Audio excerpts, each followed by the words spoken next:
Hello everyone, कैसे हैं आप लोग? एकदम बढ़िया ना। चलिए आज की क्लास शुरू करते हैं। प्यारे बच्चों, हमने इनकम टैक्स की एक सीरीज शुरू की हुई है जिसमें इनकम टैक्स के हम रूल बाय रूल आगे बढ़ रहे हैं। पहले हमने इनकम टैक्स इंट्रोडक्शन दिया।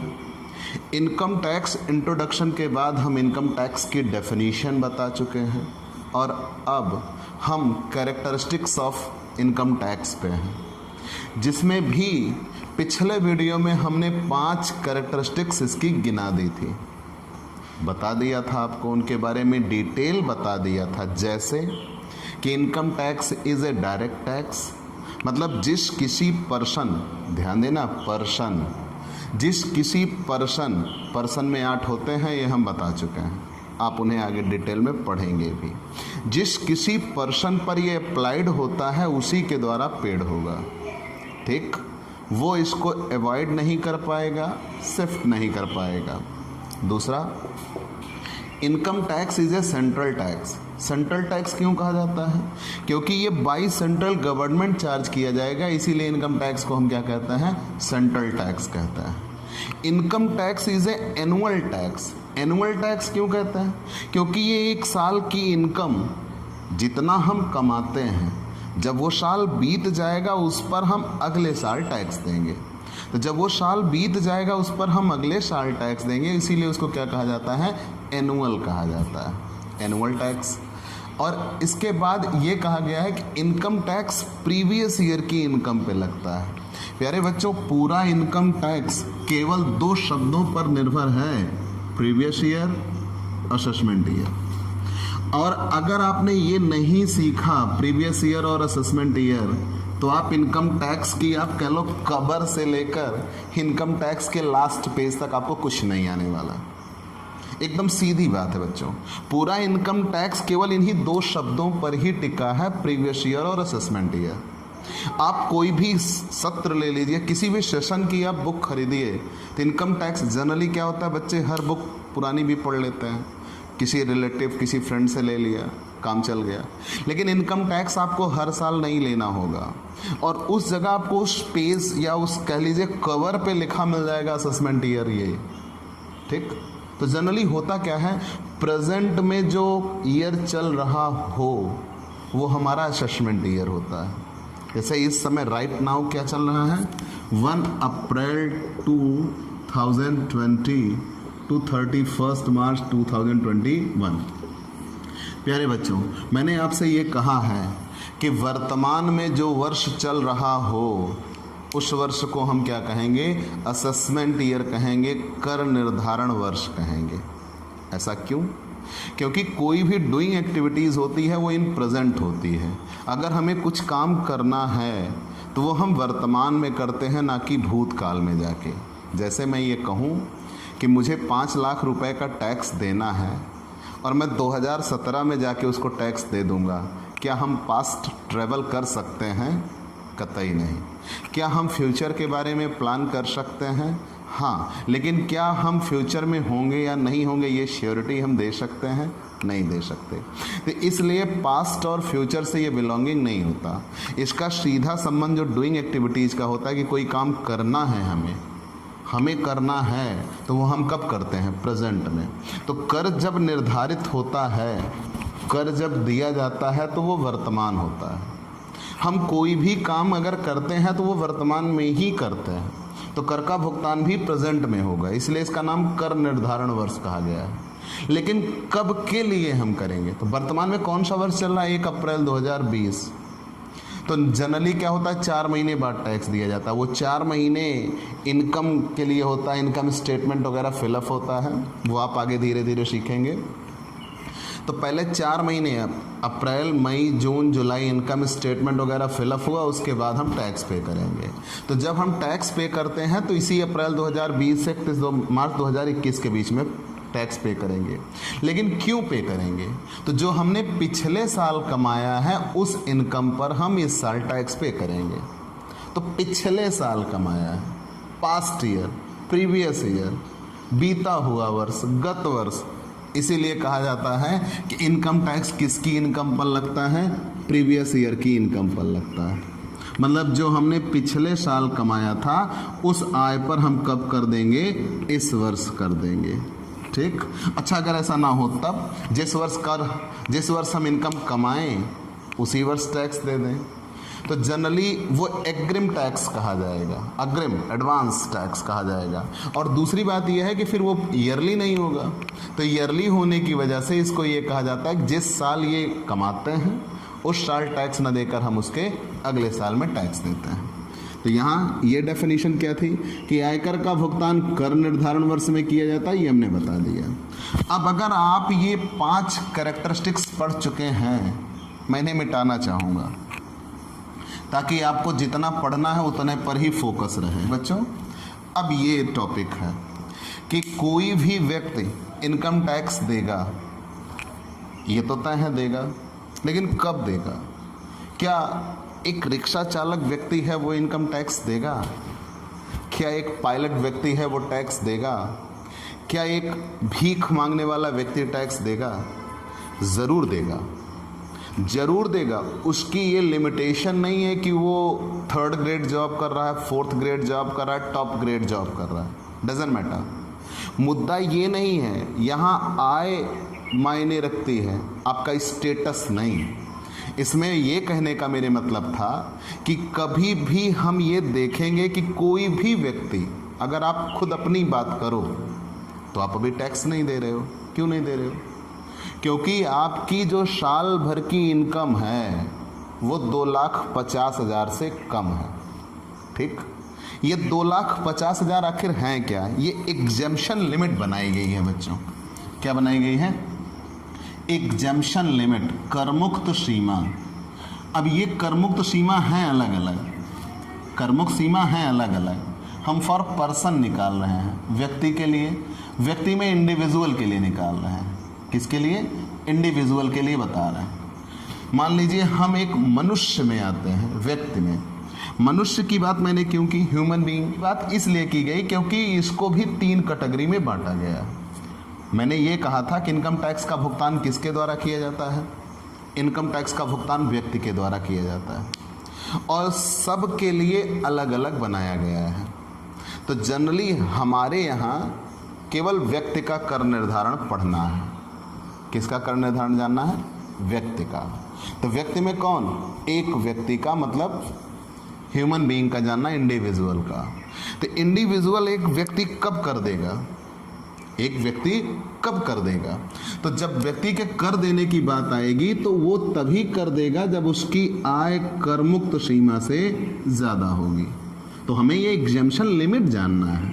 तो एग्जेम्पशन लिमिट एक व्यक्ति के लिए जिसकी उम्र 60 वर्ष से कम है, 60 वर्ष से कम है, तो 60 वर्ष से कम के लिए कितना होगा? 2,50,000 रुपये एग्जेम्पशन लिमिट है। जिसकी उम्र 60 वर्ष से 80 वर्ष के बीच में है उसके लिए एग्जेम्पशन लिमिट 3 लाख रुपए है। और जिसकी उम्र 80 वर्ष से अधिक है, एबव 80, उसके लिए 5 लाख रुपए एग्जेम्पशन लिमिट कही गई है। ठीक बच्चों, अब आप ये समझिएगा कैसे। मान के चलिए हम इनकम टैक्स की सबसे बेहतरीन लाइन और अंतिम परिणाम जो होगा वो उस पर हम आ चुके हैं। अंतिम परिणाम क्यों? मैंने ये कहा कि भाई आप आयकर पढ़ रहे हो। आयकर होता क्या है? आय पर लगने वाला कर। वर्ष भर अपने किए गए प्रयत्न से जितना भी हम कमाएंगे, पहले वो सारी इनकम इकट्ठा की जाएगी। ध्यान देना बच्चों। और हम कहाँ कहाँ से पैसे कमाते हैं? मैंने आपको इनकम के बारे में बता दिया है। कोई भी व्यक्ति कितने तरीके से पैसा कमा सकता है। आप चाहे जितने तरीके से पैसा कमाइए, उसके लिए कितने हेड बनाए गए हैं इनकम के लिए? 5 हेड बनाए गए हैं। या तो हम सैलरी से पैसा कमाएंगे, या तो हम हाउस प्रॉपर्टी से पैसा कमाएंगे, या तो हम बिजनेस या प्रोफेशन से पैसा कमाएंगे, और या तो हम कैपिटल गेन से पैसा कमाएंगे, या तो अदर सोर्सेज से पैसा कमाएंगे।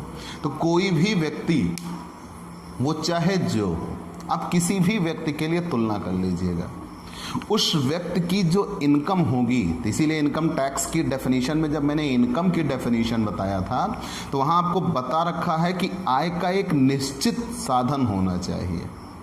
आय का एक निश्चित साधन होना चाहिए, कह लीजिए फिक्स सोर्स होना चाहिए। और आय के निश्चित स्रोत कितने हैं? 5। आय इन 5 स्रोतों से ही कमाई जा सकती है, 5 हेड ऑफ इनकम। तो इन 5 हेड में से पैसे हमने कमाए, जितना हमने कमाया हो सकता है इसमें कुछ एग्जेम्प्ट हो और कुछ टैक्सेबल हो। एग्जेम्प्ट उसे कहते हैं हमारी कमाई का वह हिस्सा। ध्यान देना बच्चों, इनकम टैक्स में किसी चीज़ की कोई डेफिनेशन नहीं है। हमारी कमाई का वह हिस्सा जिस पे हमें टैक्स नहीं देना पड़ता वो एग्जेम्प्ट इनकम कही जाती है, करमुक्त आय कही जाती है। ठीक, हमारी आय का वह हिस्सा जिस पर हमें टैक्स नहीं देना होता उसे करमुक्त आय कहते हैं। तो मान लीजिए हमने इनकम फ्रॉम सैलरी से पैसा कमाया, तो इनकम फ्रॉम सैलरी का वो हिस्सा जिस पर हमें टैक्स देना है एग्जेम्पशन वाला छोड़ देंगे, एग्जेम्प्ट सैलरी छोड़ देंगे। हमारी इनकम का वह हिस्सा जो हमने मकान से कमाया, ठीक, और वो टैक्सेबल है, एग्जेम्प्ट छोड़ देंगे।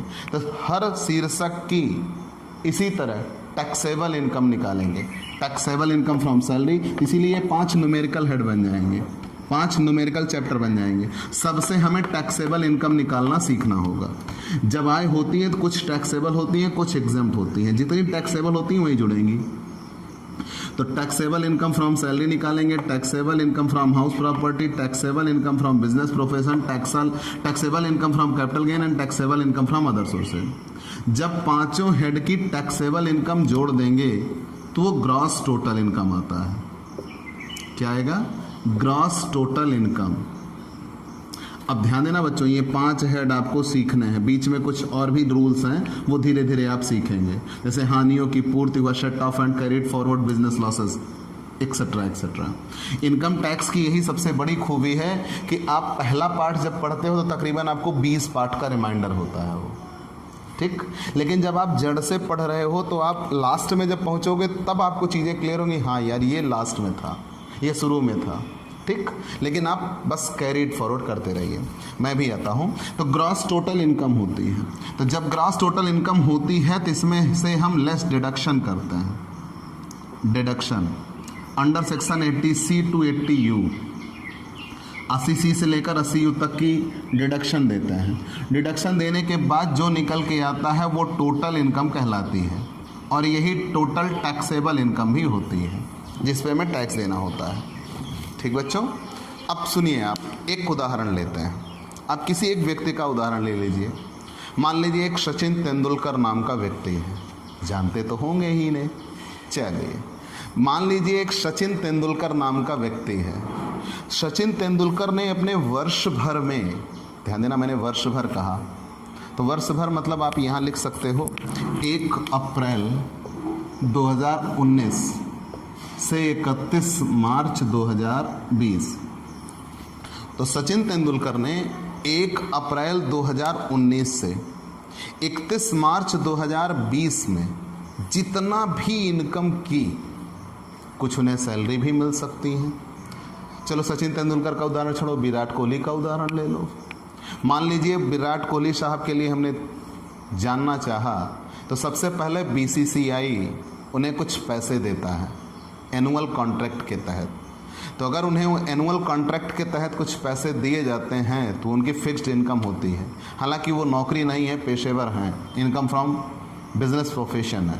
लेकिन आप जानते रहिए कैसे ही मान लीजिए कोई टीचर हो तो वर्ष भर में वो जितना वेतन पाएगा, सबसे पहले वो 1 अप्रैल 2019 से 31 मार्च 2020 के बीच में जितनी सैलरी मिली उनकी वो, अगर उन्होंने मान लीजिए मकान आदि बनवाया है और किराए पर उठा रखा है, उस मकान से उनको किराया मिला, तो जितना taxable income from house property मिली वो, हो सकता है वो बिजनेस भी करते हो सकता है वो पेशेवर व्यक्ति हो। जैसे एक अध्यापक 2 तरीकों में आ सकता है। अगर वो गवर्नमेंट जॉब करता है या किसी के विद्यालय में जाके पढ़ाता है तो वो इनकम फ्रॉम सैलरी है, इनकम फ्रॉम सैलरी है।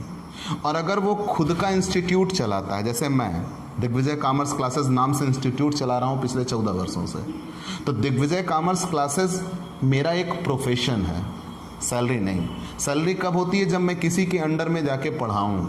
अगर मैं किसी दूसरे इंस्टीट्यूट में जाके पढ़ाता हूँ, जैसे मान लीजिए मैंने महिंद्रा ज्वाइन किया या मैं कहीं पैरामाउंट केडी कैंपस कोई भी इंस्टीट्यूट अगर ज्वाइन करता हूँ, तो उस जगह पे अगर मैं जाके पढ़ाता हूँ तो फिर मुझे वो उस मैनेजमेंट के ज़रिए वेतन मिलेगा। तो वहाँ से जब मुझे सैलरी मिलेगी तो मैं इनकम फ्रॉम सैलरी में आ जाऊँगा। पढ़ाना ही मेरा काम होगा तब भी, लेकिन मुझे वो सैलरी मिलेगी। लेकिन यहाँ जब मेरा कोई मालिक नहीं है, मैं खुद के जरिए ऑपरेट करता हूँ, तो बिज़नेस प्रोफेशन होता है, प्रोफेशन है। ऐसे ही कोई व्यक्ति अपनी दुकान वगैरह या बिज़नेस कर सकता है, वहाँ से भी पैसे कमा सकता है। कैपिटल गेन क्या होता है? अगर मेरे पास कोई प्रॉपर्टी वगैरह है, जैसे जगह, ज़मीन, घर, मकान, कुछ भी कह लो, एक्सेट्रा एक्सेट्रा। अगर मकान किराए पे दे के कमाया तो हाउस प्रॉपर्टी, मकान ही बेच दिया तो कैपिटल गेन। ठीक, तो इससे भी पैसे कमाए जा सकता है। और अदर सोर्सेज जो इन ना तो वेतन में आएगा, ना हाउस प्रॉपर्टी में, ना बिजनेस प्रोफेशन में, ना कैपिटल गेन में, वो सब कहाँ चला जाएगा?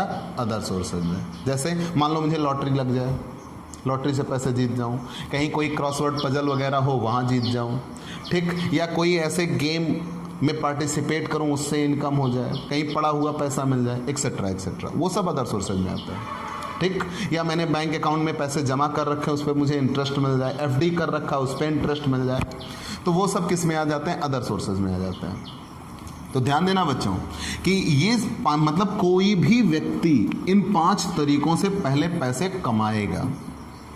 उनमें से कुछ एग्जेम्प्ट होंगी, कुछ टैक्सेबल होंगी, वो उस हेड तक सीमित है। उसमें से जितनी कर योग्य होंगी उन सबको जोड़ देगा तो ग्रॉस टोटल इनकम बनती है। मतलब यहाँ डेफिनेशन बन जाती है, हालांकि ग्रॉस टोटल इनकम आप आगे सीखेंगे। सभी शीर्षकों, क्योंकि ये शीर्षक हैं, से होने वाली कर योग्य आय के योग को शकल कुल आय कहते हैं। ठीक, प्रत्येक शीर्षक से होने वाली कर योग्य आय के योग को शकल कुल आय कहते हैं, ग्रॉस टोटल इनकम। और जब ग्रॉस टोटल इनकम मिल जाएगी तो ग्रॉस टोटल इनकम में से धारा 80C से 80U तक की छूट देने के बाद, अब ये क्या फंडा है कि कोई भी व्यक्ति जितना कमाएगा क्या वो उस पर टैक्स देगा? तो मैंने उस दिन आपसे कहा था कि मैं एक विकलांग व्यक्ति हूँ, 100% विकलांग, 100%। ठीक, तो जब एक व्यक्ति विकलांग व्यक्ति है, वो सेक्शन 80D में आया और वो गंभीर निशक्तता होती है, परमानेंट डिसेबिलिटी है। ठीक, और मेजर डिसेबिलिटी है। तो जब मेजर डिसेबिलिटी है तो गवर्नमेंट की तरफ से बनाए गए रूल के अकॉर्डिंग उसको 1,50,000 रुपए की छूट मिलेगी। तो मैं जितनी भी इनकम कमाऊंगा, मान लो मैंने साल भर में 10 लाख कमाया, तो तुरंत मेरे 1,50,000 रुपए 80D के लिए घटा दिए जाएंगे। तो मुझे टैक्स केवल कितने पर देना होगा? 8,50,000 रुपये। ऐसे ही मान लीजिए कोई व्यक्ति गवर्नमेंट रिलीफ में दान देता है, जैसे अभी कोरोना वायरस की स्थिति है और कोई व्यक्ति दान देता, डोनेट किया पैसे, तो वो जितनी इनकम कमाएगा, बेसिकली कमाने के बाद टैक्स लग जाता है, तो लेकिन उसने तो क्या किया? दान दे दिया। तो जब उसने दान दे दिया तो उस पैसे पर उसको टैक्स नहीं देना होगा, लेकिन वो दान किसी ऐसे व्यक्ति को दिया जाए जो ऑथराइज्ड हो। जैसे आप PM केयर फंड में अगर जमा करते हो तो आपको उसकी छूट मिल जाएगी। ठीक, और वो घट जाने के बाद जो बचेंगे वो टोटल इनकम होगी और उसी टोटल इनकम पर आपको टैक्स देना होगा। और ये टोटल इनकम पर टैक्स तब लगेगा जब ये एग्जेम्पशन लिमिट से ज़्यादा होगी, नहीं तो नहीं। मतलब इतना किया, पहले 5 हेड की इनकम निकाला, 5 हेड की इनकम निकालने के बाद ग्रैंड टोटल किया, ग्रॉस टोटल इनकम आई, ग्रॉस टोटल इनकम से less deduction under section 80C to 80U किया। अगर ये करने के बाद टोटल इनकम आई, यही शुद्ध कर योग्य आय है। ठीक, यही शुद्ध कर योग्य आय है, ये रही कर योग्य आय है। अब ये भी कब? करमुक्त सीमा से अगर अधिक हो तब, एग्जेम्पशन लिमिट से अगर ज़्यादा हो तो टैक्स देंगे, नहीं तो नहीं देंगे। ठीक, तो अब आपकी सोच ये थी कि यार हमने तो टैक्स नहीं दिया, क्योंकि पहली चीज़ आपकी 5 हेड की इनकम जोड़ के gross total income I, less deduction 80C to 80U किया, टोटल इनकम आई। टोटल इनकम आने के बाद वो 2,50,000 से कम होगी, तभी आपने टैक्स नहीं दिया, नहीं तो आपको देना पड़ता। और अगर ज़्यादा है फिर भी आप टैक्स नहीं दे रहे तो जनाब थोड़े कटु शब्द हैं, आप चोरी कर रहे हैं। और अगर आप चोरी कर रहे हैं तो ये अनैतिक है, राष्ट्र विरोधी है, और इसके लिए भी हम आपको रूल पढ़ाएंगे क्या किया जा सकता है, इसी लेसन में है। तो चलिए, तो एग्जेम्पशन लिमिट आखिर होती क्या है? तो एग्जेम्पशन लिमिट का फंडा ये है कि कोई भी व्यक्ति पैसे तभी, टैक्स तभी देगा जब उसकी इनकम एग्जेम्पशन लिमिट से अधिक हो। तो ये एग्जेम्पशन लिमिट किसके अनुसार बनाई गई? कोई ऐसा पर्सन, हम ह्यूमन बीइंग के लिए जान रहे हैं, जिसकी उम्र गत वर्ष में कभी भी 60 वर्ष नहीं रही है, मतलब वो 60 वर्ष से नीचे ही रहा है, चाहे वो 50 साल हो, 51 साल हो, 10 साल हो, 3 साल का क्यों ना हो। ठीक, अब आपने ये सोचा यार 3 साल का क्यों ना हो, तो उसके पेरेंट्स की ओर से, मतलब जो उसकी देख रेख कर रहा है उसकी ओर से टैक्स पे किया जाएगा, तो लगेगा तो टैक्स। बंदे ये जान लो कि इनकम टैक्स, यहाँ तक कि जो मंदिर वगैरह की मूर्तियाँ हैं उन पर भी टैक्स चार्ज होता है। ठीक, आइए इधर, तो 60 वर्ष से कम, तो जो 60 वर्ष से कम है उनकी इनकम 2,50,000 तक है, जिसे अब बढ़ाकर 5 लाख का प्रावधान बनाया गया है। कुछ ऐसी भी व्यवस्था की गई है कि आप 5 लाख तक तो टैक्स नहीं देते, वो सीखेंगे, लेकिन ऑन पेपर अभी भी 2,50,000 है। दूसरी बात, ये भी 2020-21 के लिए हम वैल्यूएट कर रहे हैं, 2021-22 के लिए वो 5 लाख होगा। ठीक, आगे बढ़ते हैं, तो 2,50,000 तक नहीं देगा, 2,50,000 से ज़्यादा होगा तो वो टैक्स पे करेगा। कैसे, वो आपको इस पे पढ़ना होगा, स्लैब पे। ठीक, आगे बढ़ जाता है, 60 से 80 साल के बीच में है, मतलब उसकी उम्र 60 वर्ष से अधिक है लेकिन 80 वर्ष से कम। ये क्वेश्चन में कैसे आप जानिएगा? तो क्वेश्चन में आपको ये उसकी उम्र ज़रूर दी होगी, और अगर उसकी उम्र नहीं दी है तो आप हमेशा इस रूल पे लगाएंगे, 60 वर्ष से कम। अगर उसकी उम्र दी है कि मिस्टर संतोष 72 वर्षीय, तो उनके लिए आप कौन सा रूल लगाएंगे? एग्जेम्पशन लिमिट कितनी हो गई? 3 लाख। ठीक, आगे बढ़ गए। अगर उसकी उम्र 80 वर्ष से अधिक है, तो अगर उसकी उम्र 80 वर्ष से अधिक है तो उनके लिए एग्जेम्पशन लिमिट क्या होगी? 5 लाख। 5 लाख से अधिक कमाएंगे तो टैक्स देंगे, नहीं तो नहीं देंगे। ठीक, आगे बढ़ता है, तो पूरा नियम ये बना कि गत वर्ष की आय पर लगेगा income tax charge on income of previous year. गत वर्ष की जो आय होगी उस पर कर लगता है। कब लगता है? In assessment year. कर निर्धारण वर्ष में कर का भुगतान होगा। ठीक, कब होगा? जब किसी व्यक्ति के समस्त स्रोतों से कमाई गई आय, ध्यान देना मैंने क्या कहा, सारे head, income from salary, income from house property, income from business और profession, income from capital gain, income from other sources, 5 शीर्षकों की आय जोड़ दिया, section 80C to 80U deduction भी दे दिया। डिडक्शन आज देने के बाद जब टोटल इनकम आई, वो टोटल इनकम एग्जेम्पशन लिमिट से अधिक हुई तभी टैक्स देगा, नहीं तो टैक्स नहीं देगा। तो किसी भी व्यक्ति के द्वारा कर का भुगतान कब किया जाता है? जब उसकी आय करमुक्त सीमा से अधिक होती है। ठीक, अच्छा बच्चों, ये तो हमने बता दिया। एक कंपनी कब कर देगी? ज़ीरो इनकम कही गई है। ठीक, उसके लिए कोई एग्जेम्पशन लिमिट नहीं है, ज़ीरो इनकम पर से शुरू हो जाता है। फर्म के लिए भी ज़ीरो इनकम कही गई है। और हिंदू अनडिवाइडेड फैमिली के लिए क्या कहा गया है? ऐसा कोई हिंदुस्तानी परिवार जो बटा ना हो। हिंदू अविभाजित परिवार, जैसे माता पिता बच्चे जनरली मिलके रहते हैं, तो उन सबकी इनकम इकट्ठा की जाएगी, उस पर टैक्स लगेगा। तो उनके लिए क्या कहा गया है? 2,50,000 ही उनकी भी एग्जेम्पशन लिमिट है। तो आपने क्या जाना? व्यक्ति के लिए मैंने 3 बता दिया। हिंदू अनडिवाइडेड फैमिली के लिए कितना होगी? 2,50,000। हिंदू अनडिवाइडेड फैमिली के लिए कितना होगी? 2,50,000 तक नहीं देते। कंपनी के लिए क्या है? 0। ठीक, फर्म के लिए क्या है? 0, मतलब उनकी कोई एग्जेम्पशन लिमिट नहीं है। जितना कमाएंगे उस पर टैक्स देना शुरू हो जाएगा। ठीक, आगे बढ़ते हैं। अच्छा, एक बात और, मैंने ये कहा जितना कमाएंगे, आपके दिमाग में ये बातें आई होंगी, यार बिजनेस किया कुछ तो खर्चे भी होते हैं। तो ध्यान देना, इनकम का मतलब ये होता है कि जितना आपने कमाया उसको कमाने के लिए, या कह लो पाया, उसको पाने के लिए जितना खर्च किया, खर्च करने के बाद जो माइनस होने के बाद शेष बचता है वो आपकी इनकम होती है, टैक्स उस पर लगता है। ठीक, आगे बढ़ जाता है। तो टैक्स कब लगेगा? जब किसी व्यक्ति की आय करमुक्त सीमा से ज़्यादा हो। कैसे लगेगा? अब यहीं पे प्रगतिशील कर की दरें रखी गई हैं। प्रगतिशील कर की दरें रखी गई हैं। मैं चाहता तो इसे कल आपको बता सकता था या इसमें रख भी सकता था। प्रगतिशील कर की दरों से कर लगाया जाता है। ये प्रोग्रेसिव रेट ऑफ टैक्स होता क्या है आप ये जानिए।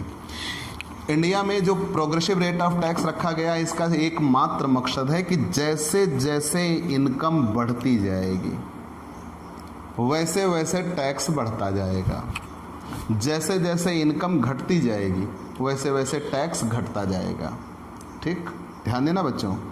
प्रगतिशील कर की दरें क्या होती हैं, प्रोग्रेसिव रेट ऑफ टैक्स, कि जैसे जैसे आय बढ़े वैसे वैसे कर भी बढ़े।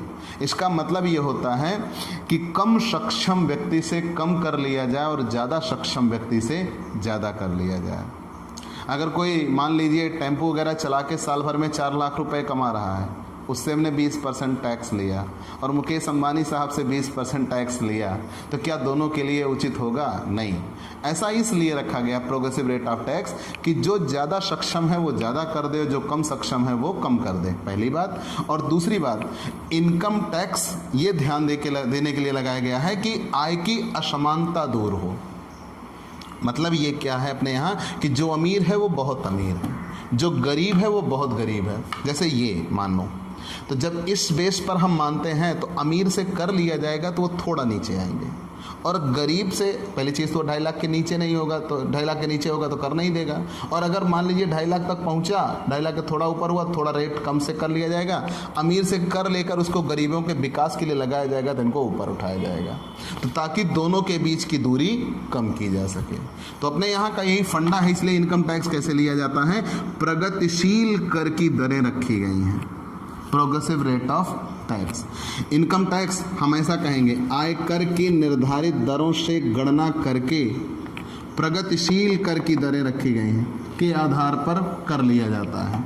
लेकिन जो ये कर लेने की दरें हैं उन्हें स्लैब कहते हैं। ठीक बच्चों, आयकर की निर्धारित दरों से गणना करके लिया जाता है। तो अब आपको स्लैब जानना है। आयकर देना होता है, हमने ये कहा कि जब किसी व्यक्ति की आय करमुक्त सीमा से ज़्यादा होगी तो वो टैक्स देगा, मान लिया। लेकिन फिर आपने ये पढ़ा प्रोग्रेसिव रेट ऑफ टैक्स है। प्रोग्रेसिव रेट ऑफ टैक्स का मतलब क्या है कि जैसे जैसे आय बढ़ती जाएगी वैसा वैसा टैक्स बढ़ता जाएगा। प्रोग्रेसिव रेट ऑफ टैक्स है, प्रोग्रेसिव रेट ऑफ टैक्स कैसे, आप स्लैब पढ़िएगा। स्लैब के आधार पर टैक्स लगता है। ठीक, अब हम आते हैं सबसे पहले व्यक्ति के लिए। एक व्यक्ति कैसे किस स्लैब पर टैक्स देगा, तो ध्यान देना बच्चों, जिसकी उम्र 60 वर्ष तक हो उसके लिए हम पढ़ रहे हैं। मतलब ये नागरिक व्यक्ति कह लो, व्यक्ति जिसकी उम्र 60 वर्ष से कम हो। तो 60 वर्ष से कम के लिए तो क्या है, 2,50,000 तक नील, ये रही एग्जेम्पशन लिमिट, 2,50,000 तक नील। 2,50,000 से ज़्यादा, जितना भी ज़्यादा हो, लेकिन कहाँ तक, 5 लाख तक 5%, 5 लाख तक कितने परसेंट, 5%। 2,50,000 से ज़्यादा और वो भी कहाँ तक, 5 लाख तक 50%। आप से लिख सकते हो। ठीक, 2 लाख से 5 लाख तक 5%। फिर ये 5 लाख से अधिक, लेकिन कहाँ, 5 लाख से 10 लाख तक कितने परसेंट तक, 20% देता है। 10 लाख से अधिक होने पर, अब वो चाहे जितना हो जाए, 10 लाख से अधिक होने पर चाहे जहाँ करोड़, 2 करोड़, 10 करोड़, 20 करोड़, 30% देगा। ठीक बच्चों, ध्यान देना, ये एग्जेम्पशन लिमिट है और ऐसे ही कर देना होता है जनरली। अब यहाँ कुछ बातें निकल के आई दिमाग में, और वो मैं आपके कह लीजिए कि ब्रेन वॉश आउट करना चाहूँगा। अब मैं आपसे अगर यही क्वेश्चन करूँ कि मान लीजिए एक व्यक्ति है विराट कोहली, ठीक, वो 15 करोड़ रुपए कमाया, तो 15 करोड़ रुपए पर उसे कितना टैक्स देना होगा। तो तुरंत आपके दिमाग में ये बात आई, भाई 10 लाख से अधिक है तो 30% देना होगा। नहीं, अगर मैं यहीं आपसे ये कहूँ कि एक व्यक्ति है जिसने 12 लाख रुपए कमाए तो कितना कर देना होगा, तो आप ये सोचोगे यार ये 10 लाख से अधिक वाले में आता है, 30% है। नहीं, इनकम टैक्स सबके लिए 0 से शुरू किया जाएगा। वो चाहे टॉप क्लास का व्यक्ति हो, चाहे बहुत कम कमाने वाला व्यक्ति हो, सबके लिए कहाँ से शुरू किया जाएगा? 0 से। कैसे? पहले उनकी 0 to 2,50,000, 0 से लेकर 2,50,000 रुपये निकाल दिए जाएंगे। जैसे आप ये समझो एक अलमारी है, बहुत बेसिक तरीके से आपको समझा रहा हूँ। अब ये अलमारी का पहला खाना, निचला खाना, ये दूसरा खाना, ये तीसरा खाना, ये चौथा खाना। तो निचले खाने में से रुपए रखे जाएंगे, वो भी कितने रुपए तक रखे जाएंगे? 2,50,000 रुपये तक। इस पर कोई टैक्स नहीं, नो टैक्स। इस खाने में रखे गए रुपए पर कोई टैक्स नहीं लगेगा। अब उनकी इनकम थोड़ा और बढ़ गई, इनकी इनकम थोड़ा और बढ़ गई। कितने बढ़ गई? 2,50,000 से ये कहाँ तक पहुँच गए? 5 लाख तक पहुँच गए। तो यहाँ से लेकर यहाँ तक 5 लाख पहुँचे हैं। लेकिन जो इस खाने में रुपया रखा उस पर उन्हें टैक्स नहीं देना, देना तो इस खाने वाले पे टैक्स है। तो जब इस खाने पे टैक्स देना है यहाँ पे 2,50,000 से 5 लाख तक, तो 2,50,000 से 5 लाख तक पर उन्हें टैक्स देना है। वो भी कितने % देना है? 5%। तो इस खाने में जितना रुपया रखा हो उस पर 5% लगेगा। तो इस खाने में केवल कितने रुपए रखे, इसीलिए कहा जाता है 2,50,000 से ज़्यादा, और कहाँ तक? 5 लाख तक कितने % देगा? 5% देगा। तो इस खाने में जितने रुपए रखे हैं उस पर 5%, मतलब 2.5 लाख रुपए रखे हैं, तो 5% के हिसाब से कितना हो जाएगा? 12,500। मान लो वो 4 लाख कमाया होता तो एक लॉजिक प्रश्न बनता है, तो 2,50,000 तक टैक्स नहीं देते, 2,50,000 से यहाँ लिखे जाते 4 लाख तक। इस खाने में रुपया गया ही नहीं, इसी खाने में रह गया, तो 4 लाख से 2.5 लाख घट जाता तो बचता 1,50,000, उस पर 5% दे देते। ठीक, आगे बढ़ते हैं। अब मान लो वो 5 लाख से अधिक कमाया तो इस खाने में रुपया रखा जाएगा, लेकिन इसकी कह लीजिए कितना रुपया रखा जा सकता है? 10 लाख तक, मतलब इसमें कितने रुपए रखे जाएंगे? 5 लाख। यहाँ एक्सेस होगा 5 लाख, यहाँ एक्सेस होगा 2,50,000, यहाँ तो 2,50,000 रहेगा ही। तो इस 2,50,000 पे कर नहीं लगता। इस 2,50,000 पे कितना लगेगा? 5%। इस 5 लाख पे कितना लगेगा? 20%। अब इसके ऊपर जितना बढ़ेगा उस पर कितने % लगेगा? 30%। 10 लाख से जितना भी ज़्यादा जाएंगे, लेकिन शुरू सबके लिए यहीं से किया जाएगा 0 से। तो इसीलिए नियम ये कहा गया है कि भारत में कर की दर कैसी रखी गई है? प्रगतिशील कर की दर रखी गई है। जैसे जैसे आय बढ़ती जाएगी वैसे वैसे कर बढ़ता जाएगा। ठीक, प्रोग्रेसिव रेट ऑफ टैक्स। पहले 2,50,000 तक कर नहीं लगा, फिर 5%, फिर 20%, फिर 30%। तो ये व्यक्ति के लिए था जिसकी उम्र 60 वर्ष से कम हो। अब यहीं आप सोचो, मान लो 60 वर्ष से अधिक हो, 80 वर्ष से कम हो, तब किसी व्यक्ति की उम्र जो 60 से 80 वर्ष तक के बीच में है, तब क्या होगा? तो इसका मतलब ये वो वर्ष में किसी भी दिन, प्रीवियस ईयर में किसी भी दिन अगर 60 साल पहुंच गया तो इसमें आ गया। ठीक, वो चाहे 31 मार्च को ही क्यों 60 वर्ष का ना पूरा हो, मतलब वर्ष में वो किसी भी दिन 60 साल का हुआ तो इस रूल में आएगा।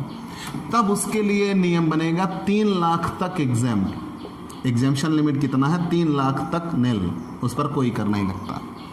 फिर 3 लाख के आगे वो टैक्स देना शुरू करेंगे। कितने तक? 5 लाख तक। कितने %? 5%।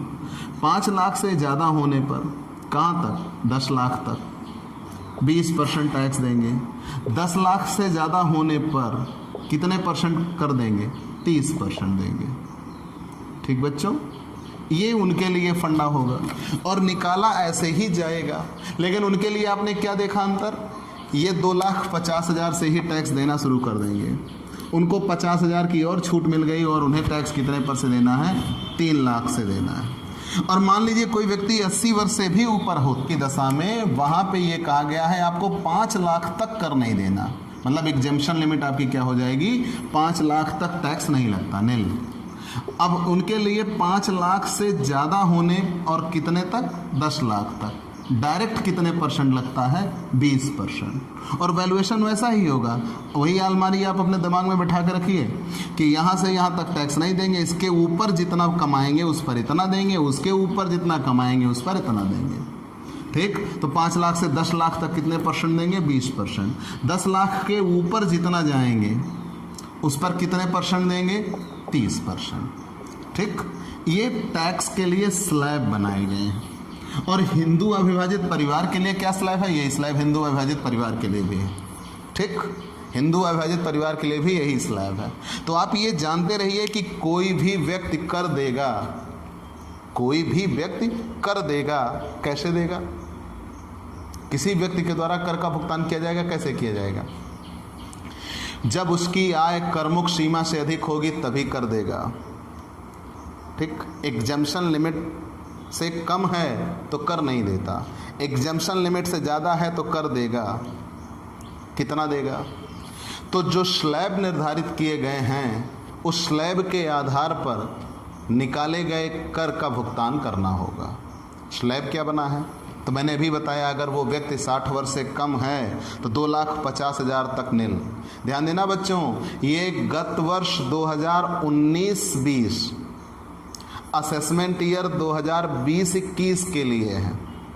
ठीक, अब जो इस वर्ष में कमा रहे हैं वो ये गत वर्ष 2020-21 होगा, तब असेसमेंट ईयर 2021-22 होगा, उसके लिए एडवांस रेट ऑफ टैक्स है जो कि अलग है। तो वो आपने जब बजट में पढ़ा होगा कि अब गवर्नमेंट ने टैक्स प्लान ऐसा किया हुआ है कि 5%, 10%, 15%, 20%, 25%, 30%। तो जो ये प्लान बनाया गया है वो एडवांस रेट ऑफ टैक्स पर अभी आपको पढ़ना होगा, जो आप आगे पढ़ेंगे। तो अभी जो 19-20 में पैसा कमाया है उस पर 2020-21 में जो टैक्स लगेगा इसी स्लैब के अकॉर्डिंग टैक्स लगेगा। ठीक, आगे चलते हैं बच्चों। तो अब आप इतना जानते रहिए कि कोई भी व्यक्ति कर का भुगतान तभी देगा जब उसकी आय एग्जम्पशन लिमिट से अधिक हो। दूसरा, और अगर उसकी आय करमुक्त सीमा से अधिक हुई तो स्लैब के अकॉर्डिंग कर देगा, जो स्लैब मैंने समझाया। तो ये स्लैब आप ऐसे समझना बच्चा, 2,50,000 तक नहीं देना। 2,50,000 से जितना ज़्यादा हो जाए, जितना ज़्यादा हो जाए उस पर 5% देना है, लेकिन 5 लाख तक। 5 लाख से जितना ज़्यादा हो जाए 10 लाख तक, उस पर कितने परसेंट देना है? 20% देना है। 10 लाख से जितना ज़्यादा हो जाए, लेकिन ये सब गिने जाएंगे नीचे से, जीरो से, उस पर 30% देना है। मतलब जैसे जैसे आय बढ़ती जाएगी वैसे वैसे कर बढ़ता जाएगा। तो आप इतना तैयार कर लीजिएगा। कल की वीडियो में हम आपको पढ़ाएंगे सरचार्ज, एजुकेशन सेस और एलोकेशन ऑफ इनकम टैक्स, जो कि सबसे ज़्यादा इम्पोर्टेंट होंगे। ठीक, सबसे ज़्यादा इम्पोर्टेंट होंगे। आप बने रहिए। अगर आपको हमारे वीडियोज़ पसंद आ रहे हैं तो आप लाइक और कमेंट ज़रूर करिए। ठीक, चलिए मान लिया भाई। अगर आप बेहतर तरीके से पढ़ाई करना चाहते हो, अगर आपको हमारे वीडियोज़ पसंद आ रहे हैं तो लाइक और कमेंट ज़रूर करिए।